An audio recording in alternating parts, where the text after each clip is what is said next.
Fala pessoal, boa noite. Já estamos aqui ao vivo para a nossa última aula, porque amanhã a gente vai fazer simulado, então chegamos à nossa última aula de CPA 20. Foram 10 lives, essa é a 10ª live que a gente começou, que a gente passou do módulo 1 até o módulo 7. Completamos tudo. Achei que completaria em 8, completamos em 10. Tivemos que esticar aí de 2 a 3 horas a mais. Mas não tem problema, acho que isso é importante para a gente ter um curso mais completo e que ajude muito mais gente. Não posso passar conteúdo faltando, né? Deixa eu ver quem já está aqui ao vivo no bate-papo aqui, ó. Music Jazz Fusion, bola usada. Valeu, Fábio. Kátia, boa noite, Kátia. Boa noite, Camila. Isso aí, Camila, fala para o pessoal dar like. Eu vi aqui que já tem alguns likes aqui antes de começar o vídeo. Bacana, obrigado pela confiança de dar o like antes, né, da aula. Boa noite, Priscila. Boa noite, Leandro. Vamos que vamos. Daniela, boa noite. Daiane, boa noite. Foco na CPA 20, isso aí. Jefferson, boa noite. Quero live com você. Uma reunião, pô, reunião sexta-feira, pô. Dar curso de CPA 20 já é difícil, já imagina uma reunião. Mas vamos lá. Matheus, boa noite, Matheus e Marcos. Boa noite, pessoal. Fiz todas as aulas no dia seguinte. Hoje é a primeira live. Boa, Marcão. Correu atrás aí, correu atrás do prejuízo e ainda vai conseguir tirar esse ano essa certificação, tá? Deixa eu ver como está o status aqui da live. Então aqui eu uso o monitoramento para ajudar. Tudo ok, tudo lindo. Então vamos para a nossa aula, tá? Deixa eu conectar aqui, colocar aqui o bate-papo aqui do lado para eu acompanhar. E agora a gente vai para o módulo 7. Boa noite, Paulo. Boa noite, Fabiana. Boa noite, Ana Cecília. Boa noite, Raul. Isso aí, a galera chegando em peso para a nossa live. E aqui é só guerreiro, hein? Porque, nossa, são 10 lives e um conteúdo atrás do outro. Então, foi pesado. Essa semana a gente fez de segunda a sexta live. Então, foi bastante pesado e vocês estão aqui. Então, é porque realmente vocês vão passar na prova. Beleza? Então, vamos para o módulo 7. Que é o módulo 7 é um pouco mais complicadinho, ele é o mais chatinho de todos, porque é um módulo que você tem mais que entender. Diferente dos outros ali, que você consegue decorar, você consegue, por exemplo, fundo, você consegue decorar as porcentagens, você consegue ter macetes, até na própria renda fixa, você decora títulos, decora renda variável. Aqui não tem muito para onde correr, aqui é mais entender, e por isso que a gente vai entrar a fundo nessa matéria aqui, que é mensuração e gestão de performance e riscos, que caem de 10 a 20% na prova, beleza? Então aqui, ó, ele é dividido em dois submódulos. O primeiro, risco, retorno e diversificação, e administração e gerenciamento de risco. Então primeiro a gente começa com risco, retorno e diversificação, que é da seguinte forma. A primeira coisa que a gente tem que saber é a tal da média, tá? Então vamos começar aqui com a nossa aula, isso aqui é muito importante. Como funciona a nossa querida média? Tranquilo. Deixa eu pegar aqui a nossa HP também. Beleza, todo o material aqui. A média é simples, né? A média a gente pega, por exemplo, vamos pegar a média das notas da sala. Então vamos supor aqui a média do pessoal aqui que vai fazer a CPA 20. Então, o primeiro tirou 75%. O segundo tirou 80%, o terceiro tirou 85% e o quarto tirou, por exemplo, 87%. Então, todos passaram. E qual foi a média disso? Então, a gente pega os 4 valores e divide por 4, ok? Então, aqui, vamos fazer a média rapidinho aqui, ó. 75, Enter, 80 mais 85 mais 87 mais 4 divide, igual a 81,75. Olha que média forte da sala, 81,75. Então a média é muito simples. A média a gente vai pegar todos os dados do conjunto e dividir pelo número da amostra. Então a amostra são 4, divide por 4, beleza? A média é tranquilo. Agora a gente vai para a mediana. Mediana também tranquilo. A mediana é o elemento central da sua amostra, tá? Elemento central da sua amostra. No nosso exemplo aqui, no centro tem duas notas, tem 80% e 85%. Então o elemento central seria somar esses dois, 80 mais 85, e dividir por 2, que seria a média dos dois. Então aqui 80 e 85 mais 2 divide, daria 82,5%, olha só. Então a mediana é maior que a média. Então se a média é 81,75, a mediana é 82,5. E a moda aqui, qual que é a moda? A moda é o número que mais aparece. Então nesse caso, como nenhum se repete, não tem um elemento que é o que mais aparece. Então vão ter 4 modas porque cada um aparece com mais frequência, tá? Então, ó, média, pega todos, divide pelo elemento central, divide pelo número da amostra, mediana, o elemento central, e a moda, o número que mais aparece. Então, vamos fazer de novo isso aqui, ó. Vamos aumentar essa amostra. Então, vamos falar agora das notas da sala do Joãozinho. Então, as notas foram 8, 9, 10, 11. 11 não tem como, né, Fábio? 7,5. Opa, 7. Vai confundir. Então, 7, 5, 6. Ok? Então, esse aqui, o exercício vai te dar isso aqui, ó. Vai perguntar qual a média. Opa, um barulhinho aqui. Qual a média, a moda e a mediana? Será que a gente saberia responder essa daqui? Vamos ver. Média. Pega todos e divide pelo número da amostra. Então, na amostra, nós temos 3, 4, 5, 6, 7 elementos na amostra. Então, a gente tem 8, enter, 8 mais 9 mais 10 mais 7 mais 5 mais e 6 mais. E divide por 7. Então, achamos a média. A média dessa sala aqui foi de 7,57. Moleza. Pega todos e divide pelo número da amostra. Para a moda, a moda é muito fácil, tá? A moda é o elemento que mais aparece. Qual que mais aparece aqui, ó?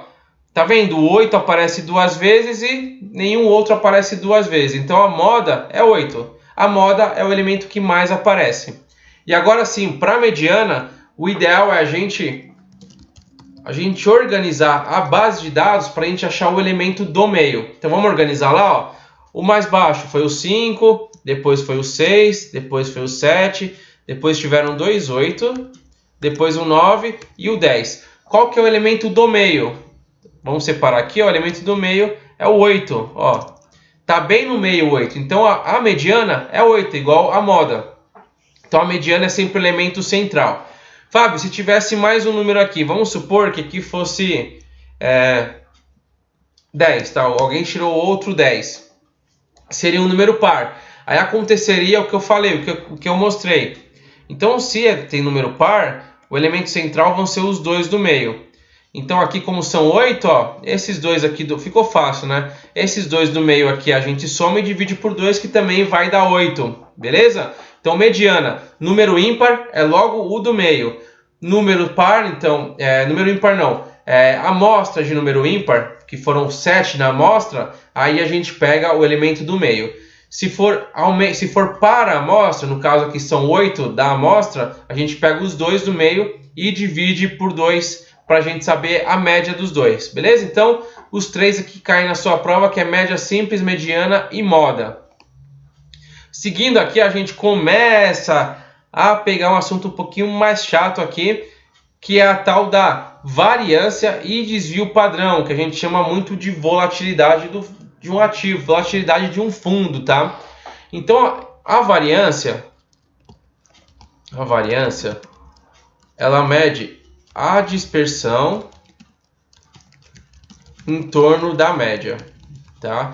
Então, por exemplo, o fundo tem um rendimento de 2% ao mês, tá? Então, um bom fundo que tem um rendimento de 2% ao mês. Ele vai... o desvio padrão vai mostrar o quanto ele pode variar de um lado para o outro com um certo grau de confiança, tá? Então, por exemplo, a gente vai entrar mais a fundo nisso, mas vamos supor, tem 95% de chance do próximo retorno ficar entre 1% e 3%, por exemplo, tá? Então, o desvio padrão seria 1 para baixo e 1 para cima, certo? Por quê? Porque ele pode variar 1% para cima ou para baixo, então o desvio padrão ele mede a distância ali. E quando eu falo desvio padrão, é praticamente a mesma coisa que a variância, tá? Os dois vão ter a mesma função, que é medir a dispersão da média. Então temos a média, que é 2%, o desvio padrão vai falar, ó, pode oscilar um pouquinho para cima ou um pouquinho para baixo. Ele vai medir isso e a gente vai entrar para saber como. Ok? Quanto maior a volatilidade, quanto maior esse desvio padrão, mais esse fundo varia. Então um exemplo aqui, um renda fixa, que tem um retorno de 1% no mês, 1,05% no outro e 1,03% no outro, vai ter uma volatilidade baixa. Porque qual que é a chance? Você olhar numa amostra que rendeu 1%, vamos supor, você, a olho nu, vê janeiro rendeu 1%, fevereiro 1,05%, em março 1,03%, você vai falar, ó, em abril deve ficar ali entre 0,98 até 1,10. Então você consegue, porque é uma volatilidade muito baixa. Agora você pega uma renda variável, você vai ter uma média de 7% no mês, menos 5% no mês e no outro 3% no mês. Volatilidade alta, isso aqui vai ter então um desvio padrão muito alto, porque se eu te apresentar, ó, em janeiro deu 7% esse investimento, em fevereiro deu menos 5%, em março deu 3%, duvido que você vai saber qual que é o de abril. Você até pode estimar, só que o seu desvio vai ser muito alto. Você vai falar, ó, tem aí uma boa chance de ficar entre menos 6% e 8%. Olha como abriu. Então a gente saiu de um que falava de 0,98 a 1,10 e outro de menos 6 a menos 8, menos 9, certo? Então o desvio padrão aqui, ó, vai ser muito mais alto aqui. Por quê? Porque está muito mais distante da média dele. Tá? Então esse é o conceito por trás da variância e o desvio padrão. O importante é saber conceito, tá? E uma coisa que cai na prova também, qual que é a diferença dos dois? A básica é que o desvio padrão é a raiz quadrada da variância, tá? Essa aqui você pode decorar, tá? Não precisa tentar entender isso aqui não. Decora, porque desvio padrão é a raiz quadrada da variância, tá? Isso aqui é meio que entra no seu mindset, que o desvio padrão é a raiz quadrada da variância, o desvio padrão é a raiz quadrada da variância, uma hora entra na sua cabeça, porque quando a gente mede a variância, fica às vezes alguns números mais distantes, quando a gente transforma, quando a gente tira a raiz quadrada dele, fica um número mais próximo, um número mais observável, tá? Então o ideal é você saber isso, que você pega a variância, tira a raiz quadrada, que você vai achar o desvio padrão, tá bom? Fábio, você sabe nos informar se é permitido levar HP na prova? Ó, a prova de CPA 10 e CPA 20 funciona da seguinte forma. Vocês vão até lá, até onde vocês vão fazer a prova. A prova ela é totalmente digital, tá? Vocês fazem tudo pelo computador. Então, por exemplo, se você fizer uma prova da Ancor, você vai fazer no mesmo lugar que o pessoal que está fazendo CPA 20. E o pessoal da Ancor leva a calculadora, por exemplo. Então, tem alguns assuntos que você pode usar a calculadora, tá? Então, é permitido usar HP, mas se você não tem, não se preocupa porque não vai cair, tá? Porque é mais conceito e teoria, tá? Mas pode... Deixa eu só ver aqui, deixa eu só confirmar. Mas não é necessário, tá? Mas eu confirmo para você agora isso aqui, ó. Vamos ver aqui, ó. Vamos ver se tem alguma coisa na Ambima, daí eu já te falo, mas eu acredito que possa, tá? E aliás, de qualquer forma, se você levar, eles vão te dar sempre uma bolsinha, porque você tem que guardar o celular. E aí você também guarda a HP, tá? Então não tem nenhum problema. Eu já vi pessoas levarem a HP, não teve nenhum problema, porque não vai mudar nada ter a HP ou não. Mas caso tenha algum problema, porque dependendo do seu centro de teste é mais chato, eu sei que em São Paulo é mais tranquilo porque fazem as provas juntos. Mas se for muito afastado ali onde você faz a prova, pode ser que o fiscal enche o saco por você ter HP ali. Mas aí você coloca no saquinho que vai estar junto com o celular. Então pode levar, tá? Não tem nenhum problema não. Leva, mas não vai te ajudar tanto na prova não, tá? Então... às vezes até você pode perder tempo numa questão para tentar fazer na HP e não vai ser necessário. Eu uso mais HP como modo de ensino para entender a matéria. Mas para fazer uma questão, o ideal é você ter o raciocínio mais rápido ao invés de tentar fazer na HP. Beleza, Fabiana? Boa, Raul. Boa, Leandrão. Vamos lá que esse assunto aqui é mais chatinho. Então, o que a gente falou? O desvio padrão e a variância. O desvio padrão e a variância, elas medem a dispersão. Aqui já está a dispersão em um fundo, tá? O que a gente falou no outro? A gente falou de um fundo, a gente falou de um ativo, de uma ação, tá? Lembra lá que a gente pegou uma renda fixa, viu quanto se dispersava da renda fixa. A gente pegou uma renda variável, uma ação que variava e quanto dispersou. Então, quando a gente fala de desvio padrão e variância, a gente está falando de apenas de um ativo ou de um fundo, tá bom? Só um ativo ou um fundo. Quando a gente entra em covariância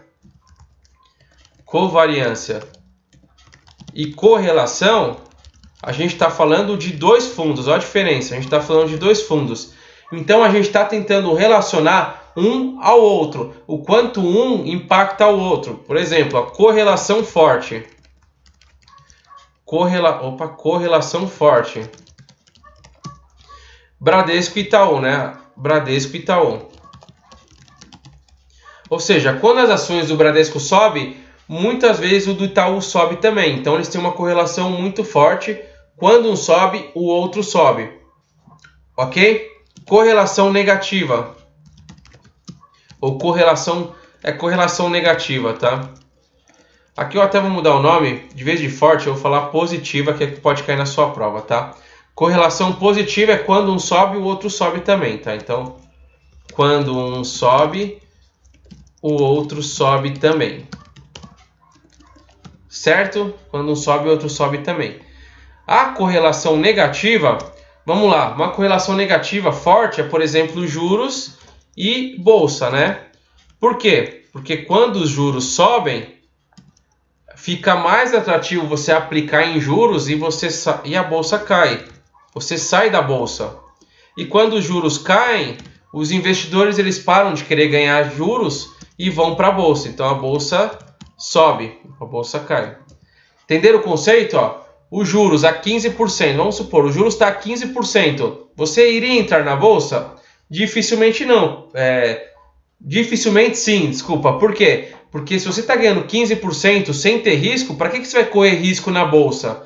Então, se os juros estiverem muito altos, a tendência é que ninguém aplique na bolsa. E o contrário também é verdadeiro. Se os juros vier a 5%, você está ganhando 5%, que é muito pouco. Então, aí você saca da renda fixa e vai para a bolsa tentar ganhar mais. Então, há uma correlação negativa, porque quando um sobe, o outro cai, tá? Então, na correlação negativa é quando um sobe, o outro cai, ok? E tem outro que é correlação nula, tá? E aí a gente mata os três de correlação. Correlação nula é que um efeito não muda nada no outro. Por exemplo, vamos lá. Taxa de juros no Brasil com a renda variável. Vamos ver, com a renda variável de Singapura, tá? Então aqui, ó. Taxa de juros no Brasil pode subir? Não vai mudar nada a renda variável de Singapura. A renda variável de Singapura, ou seja, as ações de Singapura estão caindo, não afetam nada as taxas de juros aqui no Brasil. Então, são correlação nula. Uma não tem nada a ver com a outra, tá bom? Então, correlação positiva. Um sobe, o outro sobe. Se o outro cai, aqui também, tá? Então, aqui, o contrário também é verdadeiro. Quando um cai, o outro também cai, tá? Então eles são positivos em tudo. Os dois caem juntos ou os dois sobem juntos, tá? Correlação positiva não é que é só positivo, que é só no bom. Não, positivo é quando um vai numa direção, o outro vai junto. A negativa, aí é o contrário. Um vai numa direção, o outro vai na outra. Quando um sobe, o outro cai. Quando um cai, o outro sobe, tá bom? Negativa também tranquilo. E a nula não tem efeito algum. Um independe do outro. Se um subir, o outro pode subir também, pode cair, pode ter qualquer outro resultado. Beleza? Então, correlação e covariância também é um importante índice. Ok, deixa eu entrar aqui, ó. Peraí que subiu um pouco. Vamos ver aqui, o chat rolou aqui. Apenas conceito. Tati, obrigado, Fábio. Você me ajudou muito na CPA 10. Boa, Tati. Obrigado. Agora a gente vai para a CPA 20, mas parabéns por essa conquista, viu? Parabéns pelo CPA 10. Tamo junto. Agora a missão é a gente passar na CPA 20, hein? Marcos, se marcar a prova, não sou associado, o valor é de R$ 435. Um absurdo para os dias de hoje. De fato, Marcos, é um absurdo. E o curso também, não sei se vocês chegaram a procurar curso de CPA 10, CPA 20, estão cobrando aí R$300, R$500, R$600. Então você vai pegar e fazer o curso mais uma prova, você vai gastar R$1.000 para fazer um CPA 20. De fato, é um absurdo, porque a CPA 10 e CPA 20 são portas de entrada no mercado financeiro principalmente. Então são pessoas às vezes que estão fora do mercado de trabalho e querem ingressar no mercado de trabalho. Não é justo cobrar tanto delas. Então por isso que na minha concepção, CPA 10 e CPA 20 não tem que ser cobrado, tá? Eu faço questão de falar isso, porque não deve ser cobrado, tá? Eu acho que é a porta de entrada. Depois a gente pode fazer um curso mais forte, sei lá, um CFP depois, e cobrar. Mas quando você está buscando CFP, você já está numa posição mais forte que você comporta pagar algo mais caro, algo um pouco mais caro. Mas no início de carreira, eu acho que isso é muito danoso para a indústria, tá? Então, 475, de fato, Marcos, é muito caro. Kátia, associado é mais barato? Sim, associado é mais barato, mas é difícil você ser um associado. Por exemplo, quem trabalha no banco não é um associado, tá? Tem toda uma regra por trás para você ser associado, tá? É bem chatinho. Tati, sim, tanto na 10 quanto na 20, é verdade, uma associada. Fabiana, pois é, Marcos, também achei salgado. É muito salgado. Fabiana, achei muito mais complexo. É mais complexo, Fabiana, mas a gente vai entendendo de uma forma mais tranquila, tá? Quando a gente começa a dar exemplo, eu gosto de dar vários exemplos, depois nas questões vocês vão ver. Não é esse bicho de 7 cabeças não, tá? Isso aqui é bom para abrir a cabeça, para você tratar de investimento, para você até aplicar os seus investimentos, tá? Priscila, obrigado pelo curso grátis. Boa, Priscila, isso aí, tem que ser grátis mesmo, eu sou a favor disso. Marcos, acabei de fazer um curso presencial de 2 semanas, paguei R$700. É isso aí, Marcos. Cobra, para mim é muito caro um curso de R$700, sendo que vocês estão vendo que eu estou fazendo algo de graça, é algo que não toma meu tempo. Claro, toma um tempo, mas nós estamos falando aí de 2 semanas no máximo, que pode ajudar muita gente. Então, é um tempo muito bom aproveitado, tá? E a Fabiana já veio até por 800 o curso. Então, olha, R$800 para um curso de CPA 20, que eu estou mostrando para vocês que a gente pode fazer aí em 2 semanas a gente matar esse curso, tá? Um curso completo ainda e melhor do que esse pessoal vende por aí. Então, de fato, vamos aproveitar isso daqui porque o mercado está cheio disso. Eles querem cobrar de todo mundo, cobrar de qualquer jeito. Então, a gente quer reverter essa curva aí, ok? Então, voltando para a aula aqui, porque senão o pessoal vai me xingar, vamos falar aqui da covariância e da correlação, tá? Então, a gente já abordou que a correlação e a covariância, nós estamos falando de 2 ativos, né? Lembra lá, o desvio padrão, a gente está falando de um ativo, onde ele tem o risco dele ali, mas é sobre ele somente. Correlação e covariância, lembra do tudo que é cogestão, que são gestão de 2 pessoas ou mais. Correlação e covariância vão ser 2. O quê? 2 ativos e como eles se relacionam. Então, correlação é como 2 ativos se relacionam. E a grande diferença dos dois é o seguinte, ó. A covariância, você só fala se ela é positiva ou negativa, tá? Como assim? Você vai falar assim, ó, Bradesco e Itaú tem correlação positiva, correlação mais. E enquanto juros e bolsa tem correlação menos, ok? Correlação menos. Então aqui nesse caso, ele não dá parâmetro. Tá, o Bradesco e Itaú eles sobem junto, mas quanto eles sobem junto? Se o Itaú subir 1%, quanto que o Bradesco sobe? E aí vem a correlação para suprir essa falta. Então aqui, ó, nossa, desculpa, eu falei correlação, mas aqui, ó, eu vou até confundir vocês falando isso, tá? Mas é covariância, vamos mudar o nome aqui porque é diferente, senão vai confundir.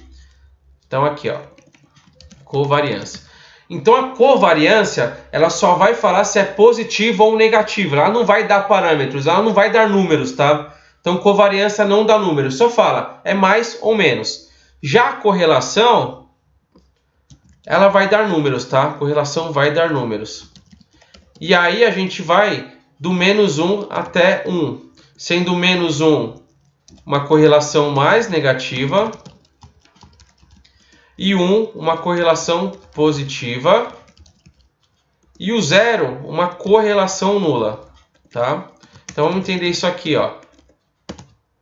Por exemplo, vai de menos 1 até 1. Então, por exemplo, a Bradesco e Itaú tem uma correlação de 0,85. Então, Bradesco e Itaú tem uma correlação de 0,85. Isso quer dizer o quê? Se o Bradesco sobe 1, a tendência é que o Itaú suba 0,85. Então, é uma correlação forte, certo? Se for, por exemplo, uma correlação de 0,10. Se o Bradesco sobe 1, o Itaú sobe 0,10. Ou seja, uma correlação bem fraca, né? Um não acaba não impactando o outro. Então, tanto faz. É uma correlação nula praticamente. Enquanto menos 0,80. E aqui eu vou dar o exemplo já real, que seria, por exemplo, juros e bolsa. Funciona da seguinte forma. Quando os juros caem em 0,80, quando os juros caem em 1, por exemplo, a bolsa sobe 0,80. Quando a bolsa cai 1, os juros sobe 0,80. Então aí também é uma correlação muito forte, só que negativa. Porque quando um sobe, o outro cai muito forte, tá bom? Então, a correlação dá números. Covariância só fala mais ou menos, ok? E por fim, coeficiente de determinação, que ele só vai falar o seguinte, tá? O coeficiente de determinação. Não precisa calcular, é só um conceito que ele vai falar o quanto um ativo interfere no outro, tá? Ou seja, uma alta do Bradesco é representado por exemplo, 85% da alta do Itaú, tá? Então, determinação é quanto uma determinada ação é representada pela outra, o quanto uma rentabilidade de um ativo é representado por uma alta de outro ativo. Por exemplo, outro exemplo aqui, quando a bolsa sobe, então a bolsa sobe 1%, é representado por uma alta de 0,90% da Petrobras, tá? Por exemplo, se a Petrobras sobe, a tendência é que a bolsa ajude a subir também, porque a Petrobras tem um peso relevante na bolsa.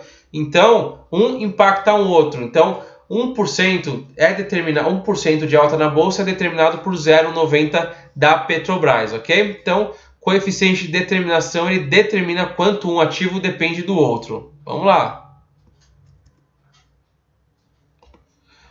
Aí aqui, ó, já entramos aqui que é o seguinte, ó, R mais 1, então o mais 1 é positivo forte, tá? Se alguém tiver mais 1, é porque 100% do que um subir, o outro sobe também. Por exemplo, mais correlação forte é Petrobras ON e Petrobras PN. E Petrobras PN. A tendência é que se ações ordinárias subam, as ações Petrobras preferenciais também vão subir. Então, é uma correlação muito forte ali, mais 1, próximo de 1. Mais 0, um independe do outro, tá? Um independe do outro. Por exemplo, sei lá, ações do Bradesco versus as ações da Embraer, tá? Então, vamos supor que o mercado financeiro não tem relação com o mercado de aviação, tá? Se a Embraer cair, as ações do Bradesco não necessariamente vão cair também, tá? Então, seria 0, acaba um independendo do outro. Enquanto menos 1 aqui, um sobe, o outro cai, lembra lá? Então, um sobe, o outro cai forte, tá? Na bolsa, você não consegue linkar duas ações, enquanto uma sobe, o outro cai. Porque a bolsa depende muito de fatores externos. Fatores externos, eu dou um exemplo forte na bolsa que acontece muito. Dólar versus Suzano, tá? Nesse caso aqui, é uma correlação que acaba até sendo positiva, tá? Por quê? Porque a Suzano tem faturamento em dólar, tá? Boa parte do faturamento dela é em dólar. Então, se o dólar sobe, a Suzano sobe também, tá? Então, aqui seria uma correlação positiva. Eu coloquei aqui como exemplo, mas isso aqui é uma correlação positiva, porque se o dólar sobe, a Suzano também sobe. Então, tem alguns fatores que se intercalam, tá bom? Então, para vocês saberem, tudo que uma ação cai, a outra sobe, beleza? Raul, vamos voltar aqui. Realmente, Raul, realmente você merece tudo de bom. Raul, obrigado, viu? Obrigado mesmo. Leandro tá cobrando módulo 4 e módulo 7. Acho que módulo 4 e módulo 5 para mim são primordiais. E logo depois do módulo 4 e módulo 5 vem o módulo 7. Por que isso? Porque o módulo 5 ele é complexo, porém quem já carregou o CPA 10 já domina esse módulo praticamente. Domina porque o fundo de investimento foi o ponto forte da CPA 10. Tá? E o módulo 7 acaba sendo praticamente todo novo. Então o módulo 4 e o módulo 7 pesam no sentido de ser muito novo, principalmente para quem veio da CPA 10. No módulo 4, derivativos, e no módulo 7, gestão de risco. Beleza? Kátia, vamos voltar aqui, ó. Raul, como pode ser essa cobrança na prova? Ela vai fazer a cobrança no seguinte sentido, tá? Ela vai perguntar em relação à correlação de dois ativos com 0,80, tá? Se é forte, se é baixa, se é neutra, tá? Se é nula. Mas o grande, eu vou entrar depois mais à frente, mas que cai sempre pelo menos uma questão sobre correlação, uma ou duas, é gráfico, tá? É gráfico. E aí eu vou ensinar vocês a interpretar um gráfico de correlação. Esse é o mais importante, tá? O mais importante de tudo é você pegar um gráfico para entender a correlação. Eu vou explicar para você. Isso cai na prova, tá? Então, Kátia, o R-1, ele quer dizer o seguinte, tá? Que quando um cai, o outro sobe, tá? Ele é muito parecido com o que a gente viu na questão da correlação, tá? Quando um cai, o outro sobe. Acho que o exemplo acabou atrapalhando até, que não foi um exemplo tão feliz. Nós vamos ver aqui um exemplo forte, tá? Que é o seguinte, se o imposto sobe, então vamos supor, se o imposto sobe, a tendência é que deixa eu ver, imposto sobre o setor, tá? Deixa eu ver um aqui, putz, agora me pegou, gasolina, porque a gasolina vai subir, Petrobras vai subir também, minério de ferro vai subir, a Vale vai subir também. Vamos por aqui uma tarifa mesmo, a tarifa é o imposto sobre os bancos, sobre o lucro dos bancos, tá? Imposto sobre o lucro dos bancos. Então o governo vai lá e aumenta o imposto sobre o lucro dos bancos. A tendência é que as ações do Bradesco caiam, por exemplo, ações Itaú, Banco do Brasil caiam. Então é tudo que tem correlação negativa. Quando um sobe, o outro cai. Por exemplo, outro fator aqui, outro fator forte foi o que eu falei. Juros sobem, bolsa cai, tá bom? Então são alguns principais fatores, tá, Kátia? Quando a gente fala de R-1, a gente está falando de quando a diferença de um para o outro que é muito forte, ok? E aqui está o principal que eu comentei, que são os gráficos, tá? E aqui a gente consegue ver certinho a relação entre eles, tá? Então o primeiro aqui, boa, Marcos, pode usar a Petrobras, uma companhia aérea, também pode ser. Boa. Aí a gente faz o seguinte, ó. Exemplos, correlação perfeita, é esse aqui, ó, esse primeiro gráfico aqui, ó, tá vendo, ó? Quando um sobe, o outro sobe, então tá vendo, aqui tá subindo também, tá vendo, ó? Então aqui de 0 para 20, ó, se um sobe 5, o outro sobe aqui, se o outro vai para 15, o outro sobe aqui também, então correlação perfeita é isso aqui, ó, quando um sobe, o outro sobe, então se tiver um gráfico com uma alta reta, é correlação positiva. Aqui, ó, quando um sobe, o outro sobe também, mas não é uma correlação perfeita, tá? Ó, um subiu aqui, o outro subiu aqui, o outro subiu 10, o outro subiu aqui em torno de 3, e aí varia, mas sempre para cima. Então é uma correlação positiva, que é 0,8, é uma grande correlação, mas não é o que a gente chama de correlação perfeita, que seria quando um sobe, o outro também sobe da mesma proporção. correlação zero, que foi o que eu falei aqui, ó. Tá vendo? Um não depende do outro, ó. Um tá em 50, o outro tá aqui em 1. Depois aqui vai para 45, aqui fica em 2. Depois aqui vai para 10 e aqui vai para 3. Tá vendo? Não tem uma correlação. Um fator não depende em nada do outro. Então, sempre que tiver muitos dados dispersos, igual esses aqui, ó, tá falando de correlação negativa, tá? Então, se cair um gráfico desse na sua prova, é correlação... Desculpa, correlação negativa não. É uma correlação nula, porque uma não afeta a outra. Não tem nada a ver, tá? Se cair na sua prova aqui, correlação nula. Depois a gente tem a correlação negativa. E aí a gente está falando no sentido de que quando um sobe, o outro cai. Tá vendo aqui, ó? Então um tá 30, um tá 30, o outro tá 1 aqui, ó. Aí ele caiu para 25, o outro subiu, ó, para 2. Aí ele caiu mais ainda, aqui, ó, caiu para 20 e aqui tá subindo para 6, ó. Tá vendo? Então aqui quando um sobe, o outro cai. Então aqui a gente está falando de correlação negativa. Nesse caso aqui, ó, menos 0,8, tá? Que não é uma correlação negativa perfeita, porque ali, ó, um sobe, outro cai, mas fica variando um pouco. Mas é uma correlação negativa forte, que é 0,8. E por fim a correlação negativa perfeita, que aí é de fato, quando um sobe, o outro cai na mesma proporção. Então aqui, ó, tá vendo? É uma linha reta para baixo. Então linha reta para baixo, correlação negativa. Linha reta para cima, correlação positiva. Dados dispersos, correlação nula. Uma não tem relação com a outra. Beleza? Então, seguindo aqui, a gente vai a um negócio que a gente chama de distribuição normal, tá? E não se assustem com o gráfico, tá? Isso aqui é coisa simples até para a gente entender. Que é o que a gente chama de modelo de sino, que funciona da seguinte forma. Aqui... A tendência de um resultado é que ele aconteça aqui, ó, nessa parte aqui, ó, no meio. E aqui tem o que a gente chama de outliers, que seriam os foras da curva, algo que é muito difícil de acontecer, tá? Então aqui, ó, a gente vai entrar um pouco mais a fundo nisso, mas só dando uma introdução, que aqui, ó, um desvio padrão para cima e um para baixo, tá? Lembra que a gente falou no começo ali? A gente vai dar exemplo, tá? Então não se assustem, porque isso aqui vai ficar mais claro na mente. Mas no começo a gente comentou que o desvio padrão é quanto um título se dispersa, ou seja, quanto ele tem chance de subir para cima ou para baixo.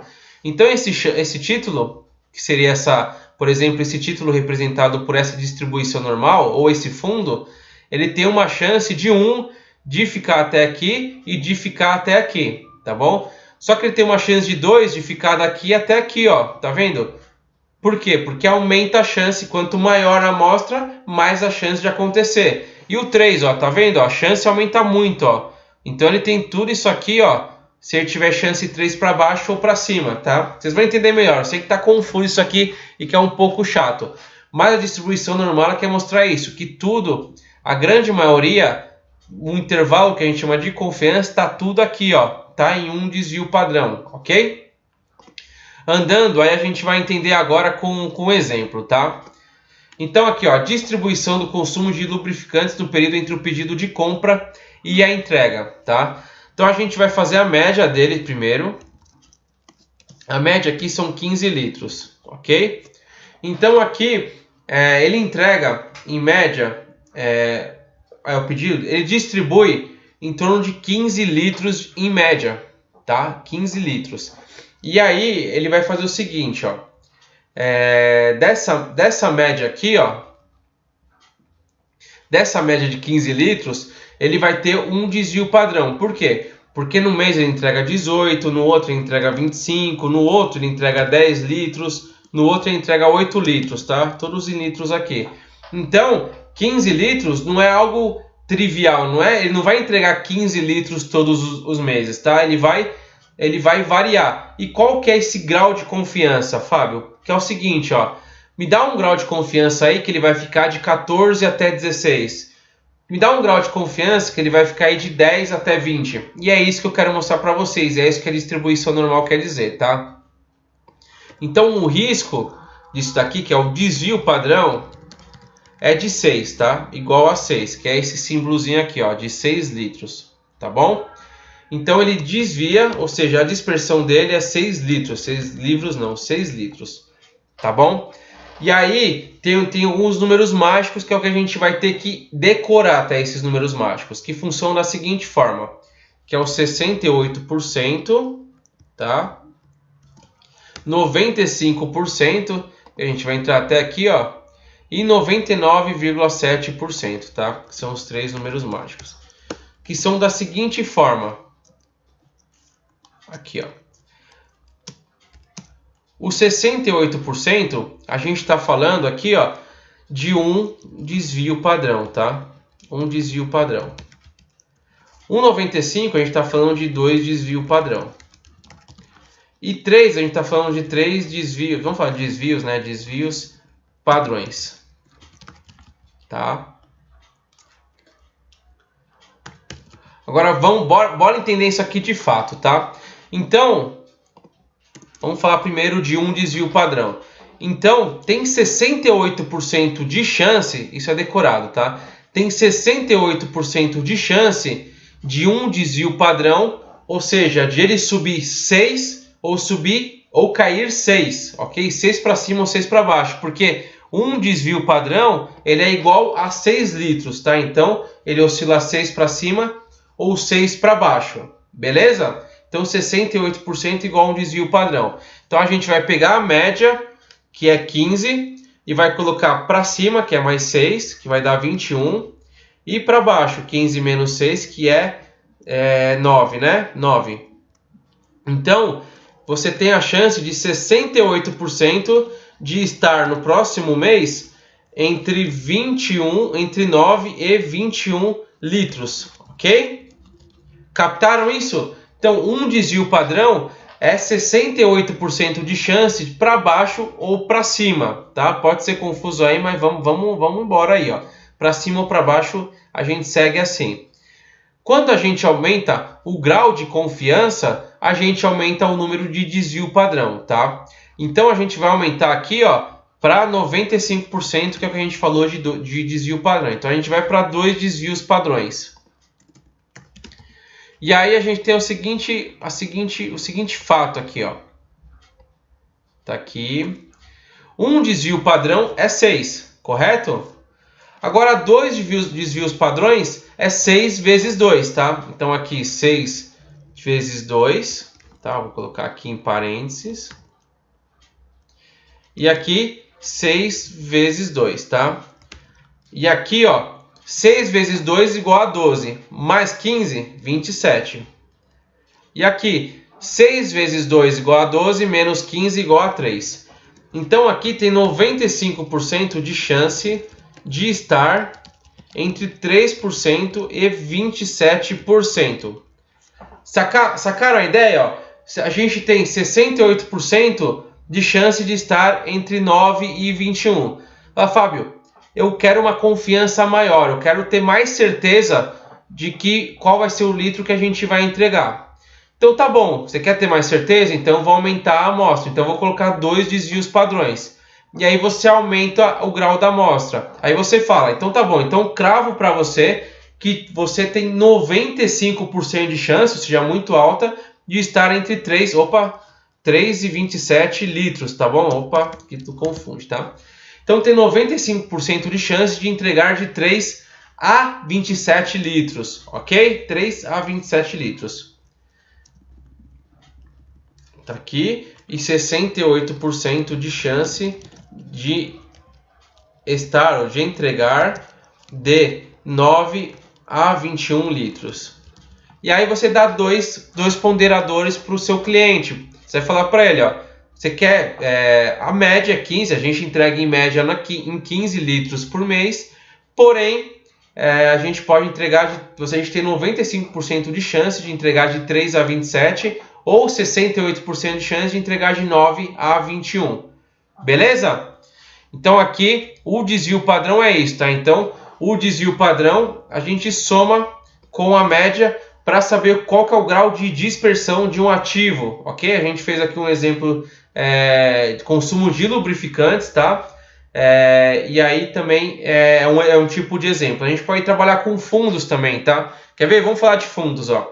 Então, fundos, a média é igual a 2% ao mês, enquanto o desvio padrão é igual a 1% ao mês, ok? O que vai acontecer aqui, Fábio? Então, 68% é igual a 1 desvio padrão, 95% é igual a 2 desvios padrões, e aqui 99%, vamos fazer com o exemplo também, igual a 3 desvios padrões. Tá?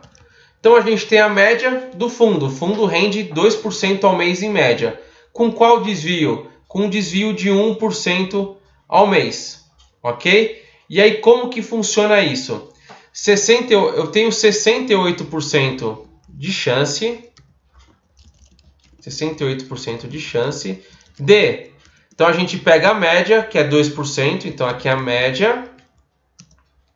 Mais um desvio padrão, né? Um desvio. Quanto que é o desvio? O desvio é 1, tá? Então, eu vou colocar aqui 1, que é igual a 1 desvio, tá? 1 desvio. Então, 3%. E 2, que é a média,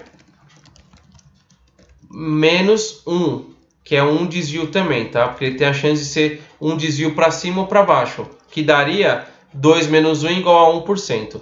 Então, esse fundo tem 68% de chance de estar entre 1% e 3%. 1% e 3%. Olha só. Tá bom? 68%. Ó, o fundo entrega 2% ao mês, tem 68% de chance de estar entre 1% e 3%. Você fala, Fábio, é muito pouco 68%. Quero mais precisão nisso. Então, você aumenta em 2 desvios padrões. Aí você vai falar, ó, 95% de chance de 2 a média, mais 2, mais 1, só que são 2 desvios, né? Então aqui seria vezes 2 desvios, certo? Então 2 mais 1 vezes 2 daria 4, né? Então 4%. E para baixo a mesma coisa, 2 é a média, mais 1, menos 1 vezes 2 desvios, igual a 0%. Olha só, então a gente tinha 2 menos 1 vezes 2 igual a 0. Então a gente tem 95% de chance de estar entre 0% e 4%. Olha só. Não, Fábio, 95% ainda não é algo quase que perfeito. Eu quero mais precisão ainda. Então você quer mais? Então beleza.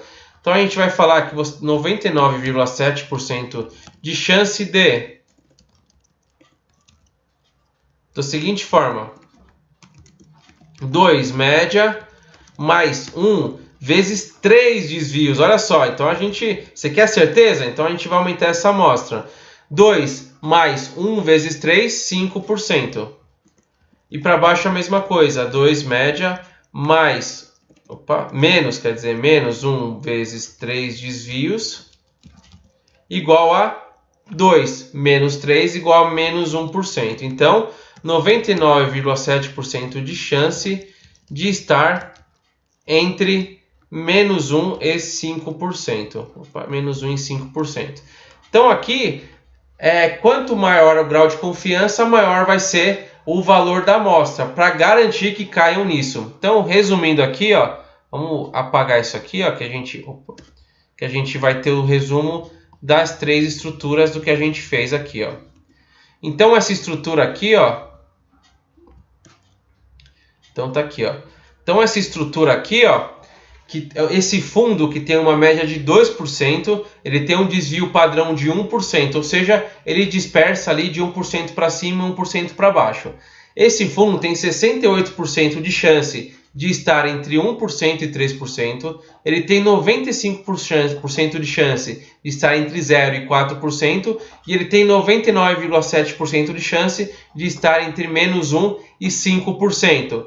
Beleza, pessoal? Conseguiram captar a mensagem de um desvio padrão, de uma distribuição normal. Distribuição normal é o todo, tá? Tudo isso aqui, ó, é a distribuição normal, tá? Voltando ali, ó, até para vocês agora entenderem, ó, aqui, ó. Então, ó, vamos supor que esse fundo aqui fosse essa curva aqui, ó. Opa.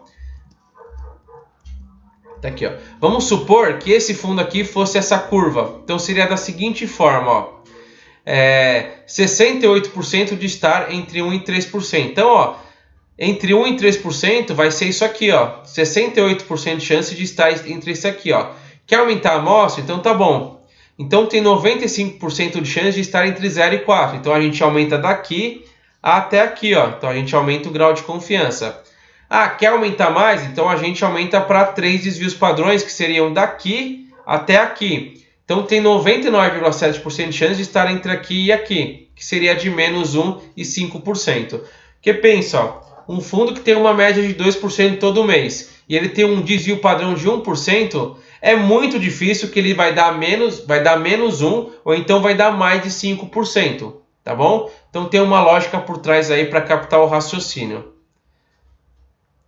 Vamos ver aqui, ó, o chat rolando, agora que a gente acabou, a gente vai entrar aqui nessa regra também, mas agora deixa eu ver um pouco. Casal, acabaram de casar, andam juntinhos, 100%, correlação, casal já andam para cada lado, correlação, um para o lado, outro para o outro. Boa, Leandrão, boa relação aí para o pessoal lembrar para a prova, boa, fácil de gravar agora, boa, cara. Vou patentear, hein, vou usar na minha aula, Leandrão, vou usar, hein. Daiane, boa, com associação fica mais fácil. Isso aí, galera.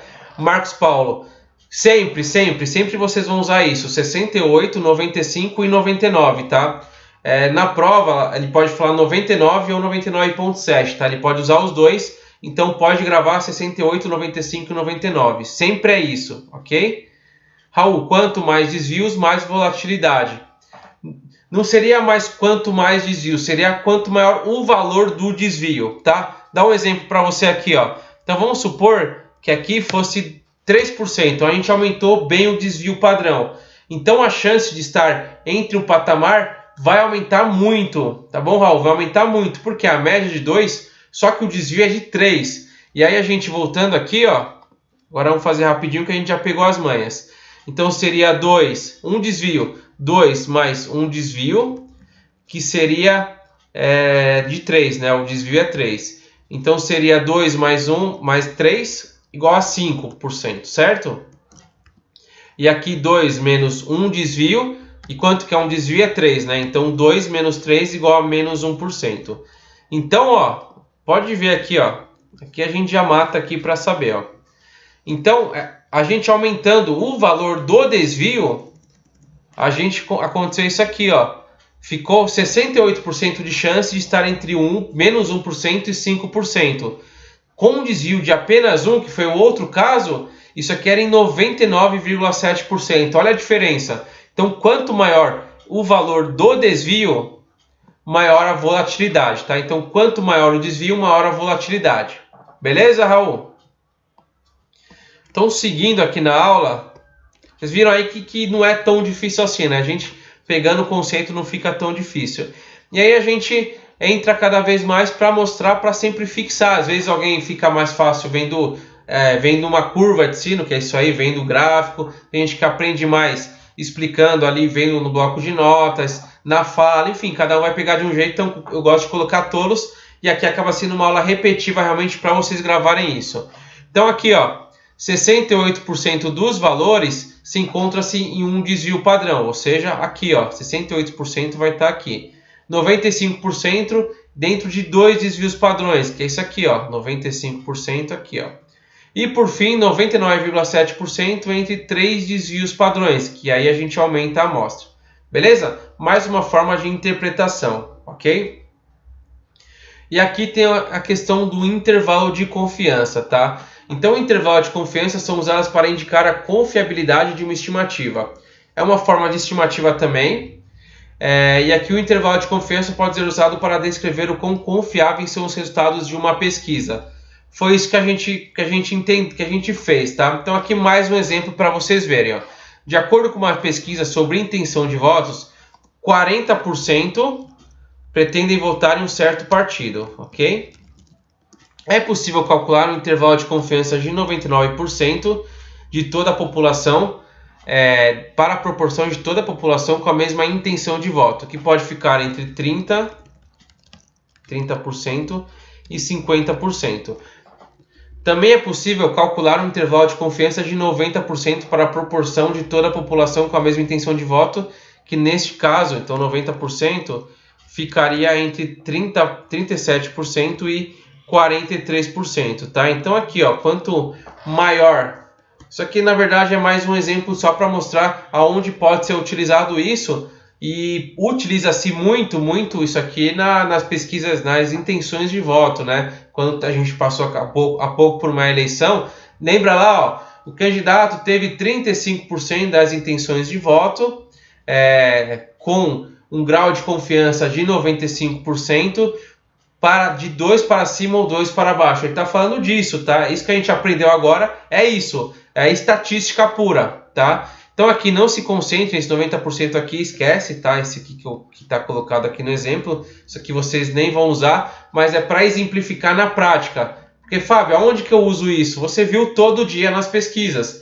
Então o William Bonner chegava no Jornal Nacional e falava: candidato Bolsonaro teve 35% das intenções do voto, 35% é média, você já sabe lá. 35% com 95% de confiança. Então você sabe ali que ele está falando de 95%, está falando de 2 desvios padrões. Para cima ou para baixo, então o desvio padrão você sabe que é para cima ou para baixo, com 2% de margem de erro. Então esses 2 desvios padrões representam a margem de erro de 2% para cima ou 2% para baixo, tá? Então ele é utilizado em tudo, para fundos, para estatística, para eleições, então utiliza-se bastante. Ok?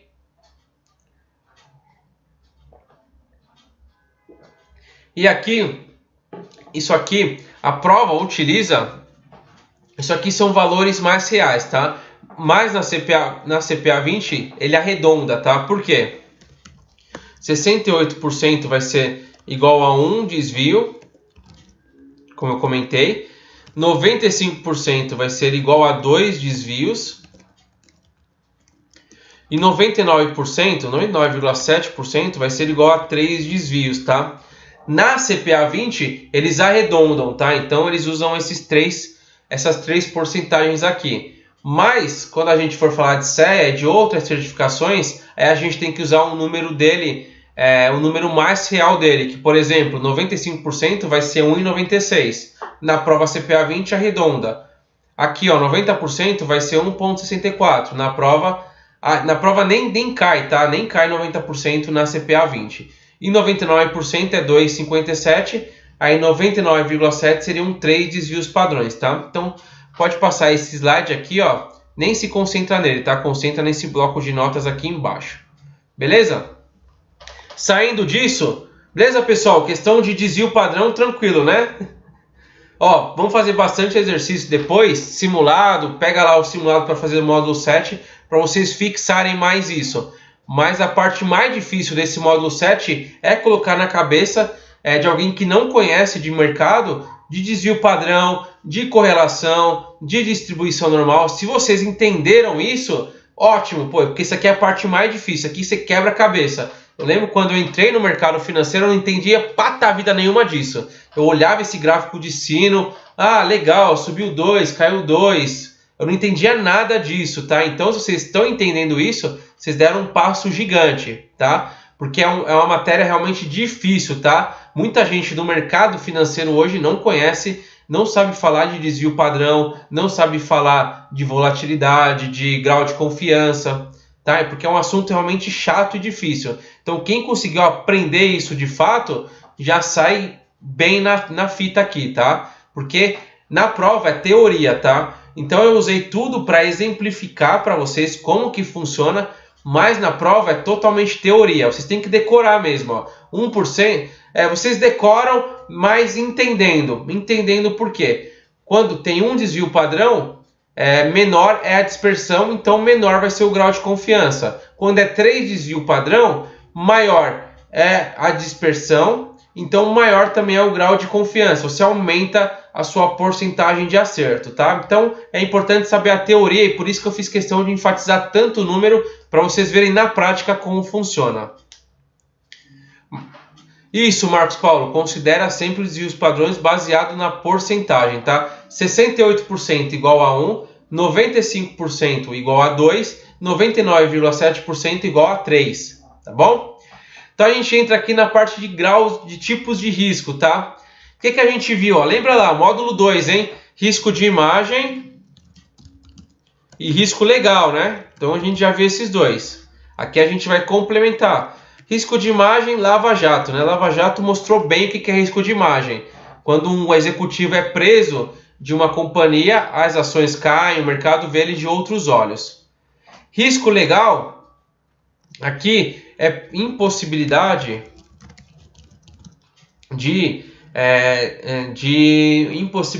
de concretizar um contrato, de processar, de processar um contrato, não, de fazer valer um contrato, tá? Acho que seria fazer valer um contrato.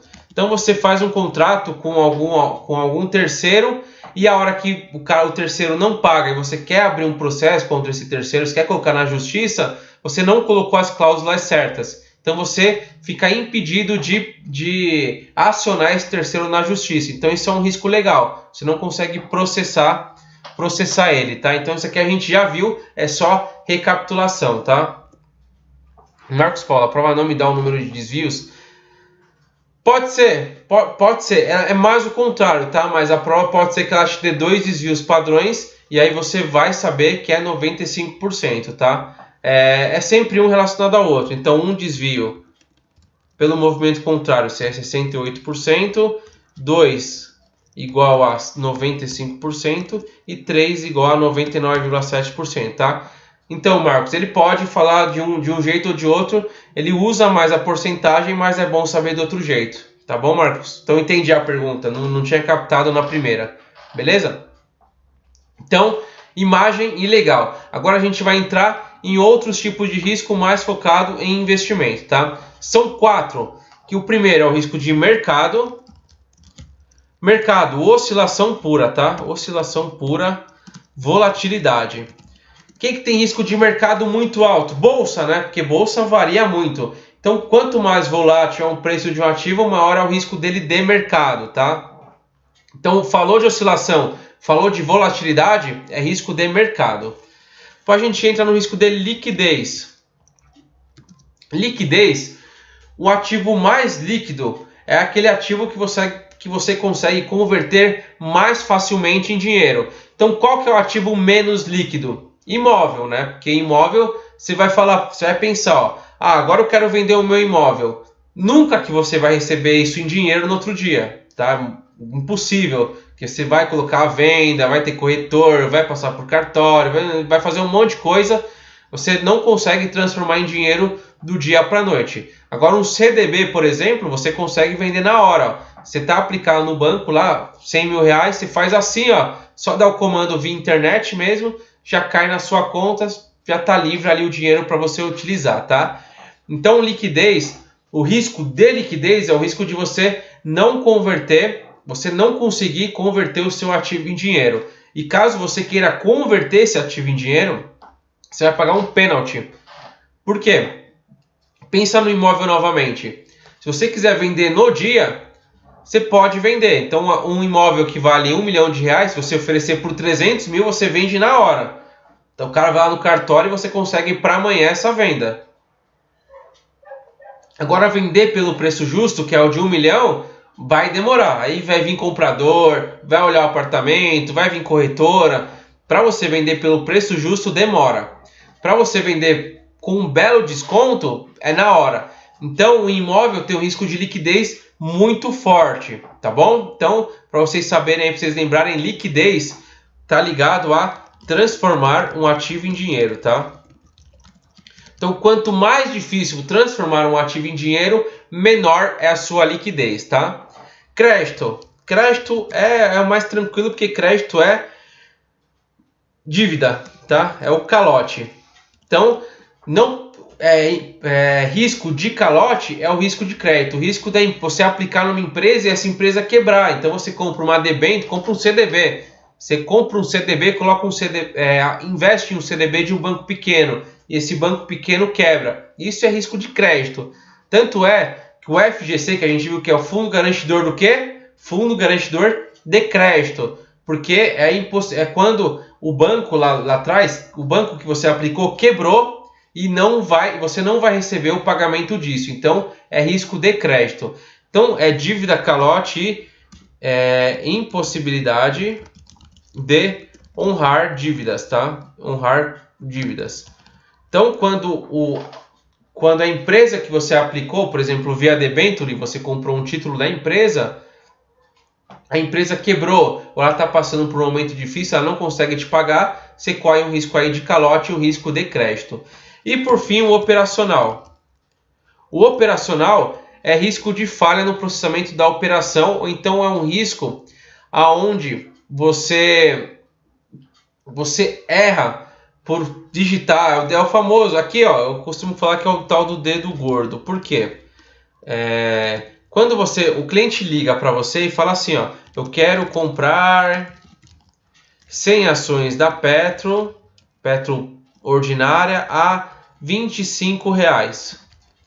E aí, beleza, legal, você vai executar a ordem, você compra 1000 ações. O dedo gordo faz você apertar 2 vezes o zero. Então você compra 1000 ações da Petro 3 a R$25. O que é isso aqui? É um risco operacional. Tá? Por quê? Porque você falhou na ordem, em transmitir a ordem. Você transmitiu uma ordem muito maior. Então você vai ter que vender essas ações e reembolsar o investidor se der algum prejuízo nessa operação. Tá?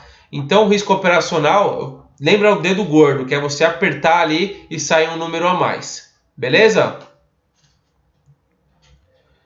Vamos lá. Ó, na análise de portfólios, o principal risco analisado é o de mercado. Tá? O que mais vai pesar de todos é o mercado, que eu falei que é o risco de oscilação. Então, aqui seguindo, vamos ver aqui. Ó. Se a taxa de retorno diária de determinado ativo possui uma distribuição normal com média de 2 e desvio padrão de 1, é de esperar que a taxa de retorno diária esteja de 1 a 3%. Resposta A, 68%. B, 95%. Qual turma? Desvio padrão de... Boa, Leandrão. Já pode dar aula, Leandrão. Vou te mandar o link aqui do meu YouTube e você dá aula aí pro pessoal. Boa. Ana, boa, Ana. Olha que notícia boa pra todo mundo se motivar nessa sexta-feira. Vou até colocar aqui, ó. Parabéns, Ana. Parabéns, Ana. Que top, que top. Olha só que legal. Dá resultado, pessoal. Estudar dá resultado. Vocês vão ver que a CPA 20 está muito próximo do que vocês imaginam, tá? Então se concentrem, foquem que vocês passam, tá? E o resultado? Eu tenho recebido resultado muito bacana de gente que já foi fazer a prova, que já tinha visto algum material e fez algumas lives com a gente aqui e ajudou a relembrar e captar alguns conteúdos. Pessoal, a que eu fiz em setembro eu fiz a CPA 10, muita gente passou por essa prova, então é muito legal receber esse feedback. Então todo mundo que passar, eu quero saber, tá? Eu quero saber quem passou, porque para mim é muito motivador, e até quem não passou, para a gente ver o que faltou e tentar fazer um ajuste aí do que faltou. Mas é isso aí. Isso aí, ó. O Raul, o que foi mais cobrado? Passa aí os macetes, Ana, para a galera, porque você mandou muito bem. Então vamos lá. Falando aqui, ó, aqui a gente dá exemplo, tá? O módulo 7 tem bastante slide aqui, porque como é um módulo um pouquinho mais chato, eu dou vários exemplos para fixar na mente um conteúdo, tá? E não ficar passando batido, de ter por exemplo, imagina se a gente tivesse um slide só para desvio padrão, dificilmente a gente ia captar. Então eu gosto de ser repetitivo, às vezes até fica uma aula chata, mas é uma aula eficiente, tá? Uma aula para vocês captarem, ok? Então aqui, ó, todo investimento tem risco de mercado. Então, será que todo investimento tem risco de volatilidade? Então aqui, ó, todo investimento em ativos com volatilidade maior que zero corre risco de mercado, tá? Então, se a volatilidade for de 0,1, ou seja, se o desvio padrão lá que a gente viu for acima de 0,1, ele tem risco de mercado, porque oscila. Lembra lá, o desvio padrão é quanto se dispersa da média, ok? Então, quanto mais se dispersar da média, maior é o risco de mercado. Segundo, todo investimento tem risco de crédito? Todo investimento que é custodiado, ele vai ter um risco de crédito, porque você pode não receber isso do custodiante, você pode não receber isso lá na frente da debenture, ok? Aqui uma coisa muito bacana, qual investimento não tem risco de crédito?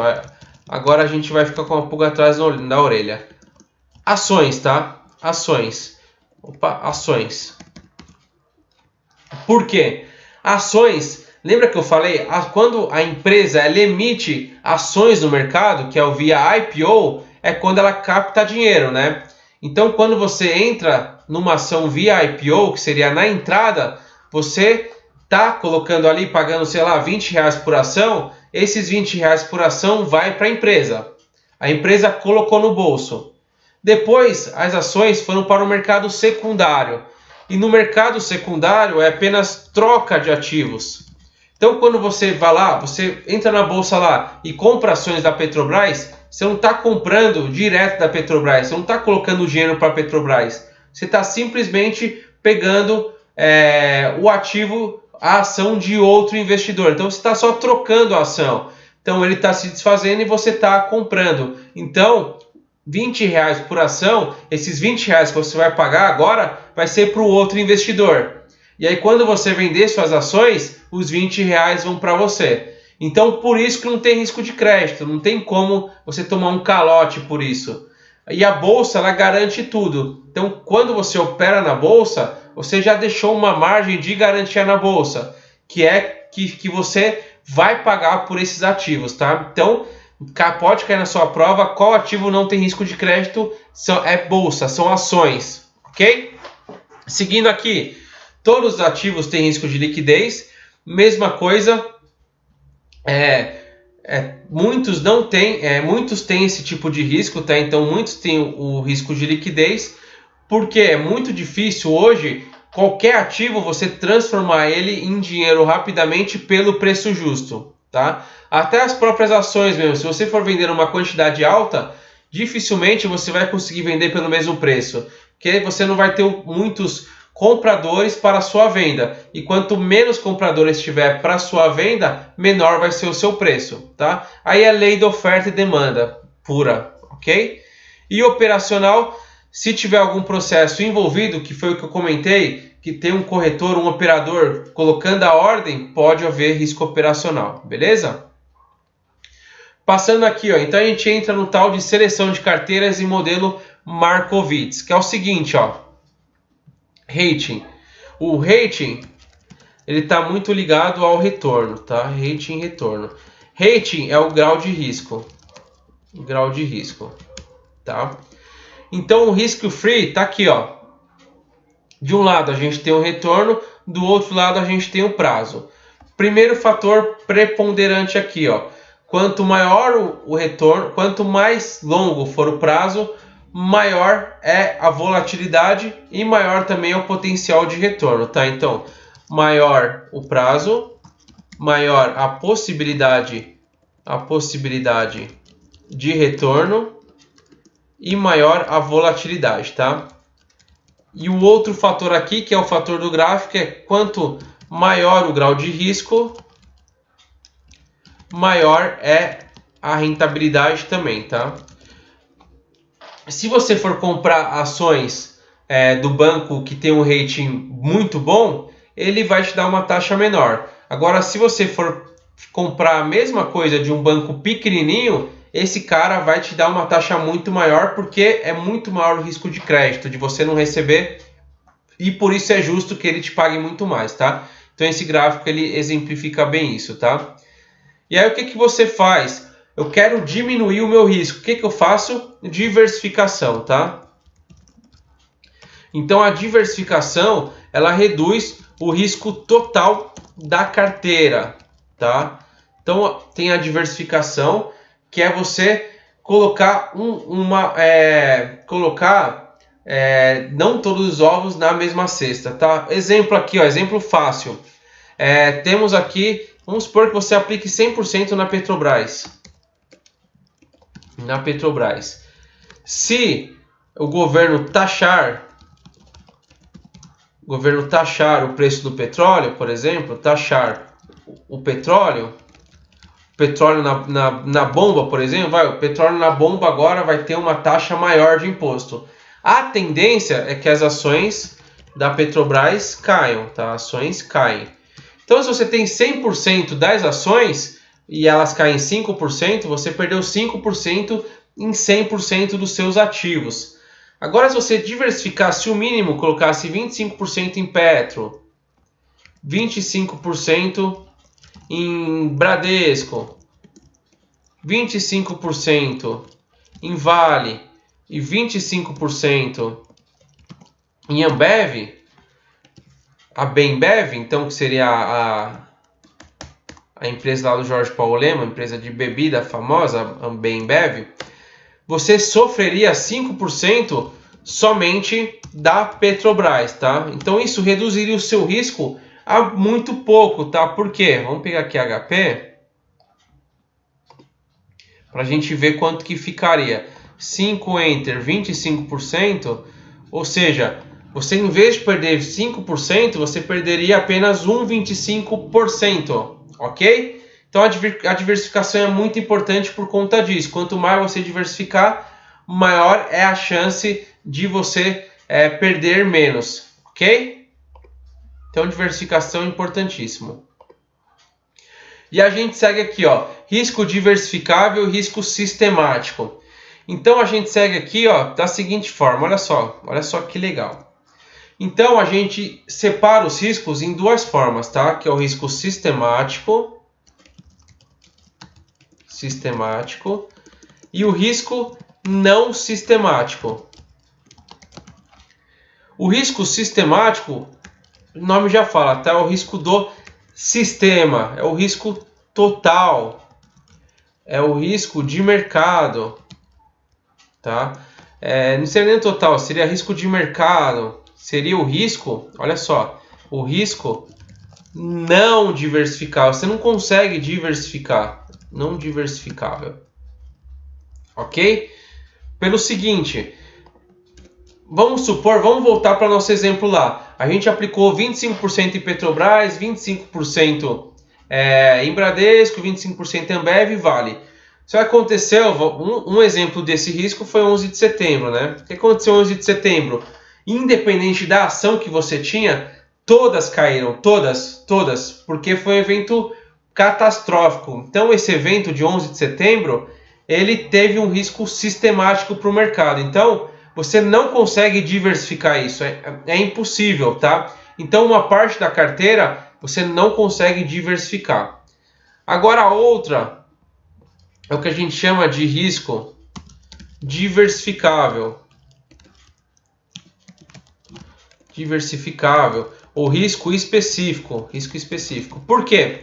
Nesse caso aqui, o risco ele é apenas a um ativo, a um ativo específico, ele é diversificável. O exemplo que a gente deu é isso. Teve um imposto na bomba de gasolina, afetou somente a Petrobras.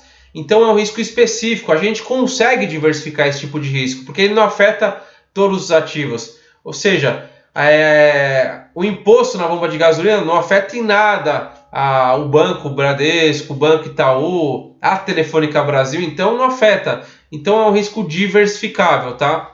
Então o risco diversificável, à medida que você vai colocando mais ativos na carteira, diminui o risco. Por exemplo, ao invés de 4, a gente poderia colocar 20 ações, uma de cada setor. Então, a Petrobras, se acontecesse o que aconteceu, a Petrobras ia pesar algo muito minimal, como 0,2%. Pesaria muito pouco. Então, quanto mais ativos, maior a diversificação. E é representado nesse gráfico aqui, ó. Tá vendo? Ó? Quantidade de ativos está aqui, ó. Então, quanto mais você vai aumentando a quantidade de ativos, menor vai ser o seu risco. Então, aqui o risco vai caindo enquanto você aumenta a quantidade de ativos. Tá vendo? Ó? Então, tá aqui, ó. Só que tem uma parte, que é essa daqui de baixo, que é o risco sistemático ou não diversificável, que eu falei 11 de setembro. 11 de setembro, ó, esse risco aqui você vai ter que ter, tá? Não tem como você diversificar, ok? Beleza. Seguindo aqui, ó, aí algumas alguns tópicos importantes para vocês fixarem, tá? Uma carteira bem diversificada terá o risco total, ou seja, o risco não... Aqui, ó, então o risco total. Por isso que eu coloquei errado ali, que é o seguinte, é risco diversificável mais risco não diversificável, tá? Então o risco total, voltando aqui para o slide anterior, vai ser os dois, ó, tá vendo? O risco diversificável e o risco não diversificável, tá? O risco total vai englobar tudo, tá? Então o risco total, uma carteira bem diversificada terá um risco total menor do que a soma do risco individual de cada um de seus ativos, tá? O que isso quer dizer? Se você somar o risco total de todas, tá? O risco individual, então Petrobras tem um risco de 5, Bradesco tem um risco de 10 e Vale tem um risco de 13. Juntas, se você comprar 1/3 de cada, elas juntas vão ter um risco menor do que separadas, tá? Então, quando mais você diversifica, menor vai ser o risco total da carteira, tá? Então, ele quer dizer isso. Então, apenas o risco diversificável poderá ser diluído pela diversificação. Então, foi o que eu falei ali, ó. Você só consegue diminuir, você só consegue diluir o risco a diversificação só vai ter efeito na parte do risco diversificável, tá? E quanto maior a quantidade de ativos diferentes agregados ao portfólio, o risco tende a diminuir, tá? E aqui é um outro tópico importante, que é diferente, tá? Porque não adianta nada. Legal, vou diversificar. Aí eu compro ações do Bradesco, do Itaú, do Santander e do Banco do Brasil. Diversifiquei? Quase nada. Porque se tiver um imposto nos bancos, os 4 vão cair, tá? Então tem que ser ativos diferentes. Vale, Petrobras, Bradesco, um de cada setor, ok? Então risco ativos diferentes, ok? Seguindo aqui, a gente entra num negócio chamado beta, tá? O beta nada mais é que o risco de mercado, ou seja, a própria bolsa de valores, tá? Ou o Ibovespa. Vamos falar do Ibovespa. Lembra lá que é o Ibovespa? O Ibovespa é uma carteira teórica das ações mais negociadas da Bolsa de Valores de São Paulo, lá da B3, tá? Então, o que a gente tem que saber aqui, ó? Para conceito de prova, o beta do Ibovespa, ele vai ser igual a 1. E o Ibovespa vai ser o que a gente considera do risco sistemático, tá? Ou seja, ele é o risco de mercado. Risco de mercado é o risco do sistema, tá? Então, quanto maior o seu beta, maior é o seu risco de mercado, tá? Então, por exemplo, um beta igual a 2 quer dizer o seguinte, que quando o Ibovespa sobe 1%, a tendência é que o seu ativo suba 2%, tá? Então ele vai ter um beta, ele vai ter um risco muito maior, ok?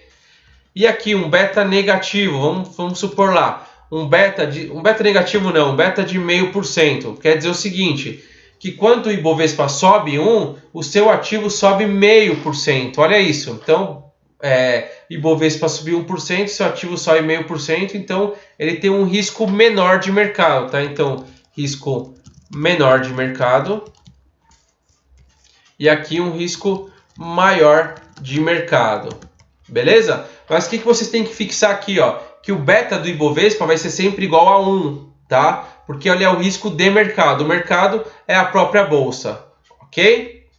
Seguindo aqui,